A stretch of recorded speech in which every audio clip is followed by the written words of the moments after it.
أسعد الله بالخير أوقاتكم جميعا. اليوم في دمشق وغدا في صنعاء بإذن الله سيعود كل المهجرين اليمنيين إلى بلادهم بإذن الله، طال الزمن أو قصر وأنا أراه قريبا إن شاء الله. سنعود جميعنا إلى صنعاء بما فيهم يهود اليمن. أنا أدعو يهود اليمن أن يستعدوا للعودة إلى بلادهم. سنعود وسنحتفل وسنسجد سجدة الحمد والشكر في ميدان السبعين، ميدان الحرية، ميدان الجمهورية، ميدان الإباء.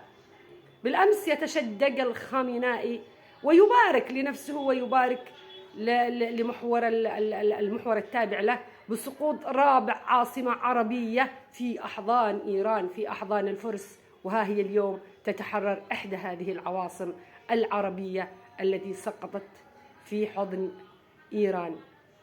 نبارك تحرر دمشق من حضن الفرس، وغدا لناظره قريب إن شاء الله ستتحرر بقايا العواصم العربية وتعود إلى الحضن العربي. صنعاء، بغداد، بيروت ستعود جميعها إلى الحضن العربي شئتم أم أبيتم، لأن الأرض بتتكلم عربي يا خامنائي، الأرض بتتكلم عربي يا حوثي، الأرض بتتكلم عربي يا مقتدى الصدر، الأرض بتتكلم عربي. الأرض العربية ستعود إلى الحاضنة العربية. نصيحتي لعبد الملك الحوثي، معك فرصة سانحة ولو هي قليلة، لكن معك فرصة. حاول أن تصلح غلطاتك، حاول أن تنجو بنفسك. أطلق سراح معتقلي حرية الرأي، وسلم كل من قتل اليمنيين للعدالة ليتم القصاص بهم.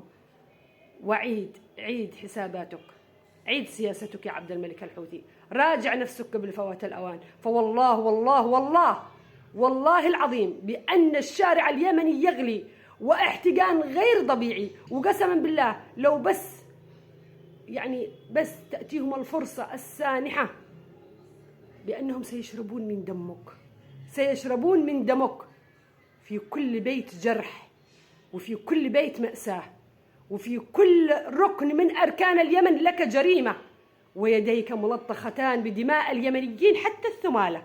والله العظيم لن يرحموكم اليمنيين هذه المرة، صدقوني. لذلك راجعوا أنفسكم، عيدوا حساباتكم، حاولوا أن تصححوا أخطاءكم قبل أن يأتيكم الطوفان اليمني، ساعتها لن يفيدكم.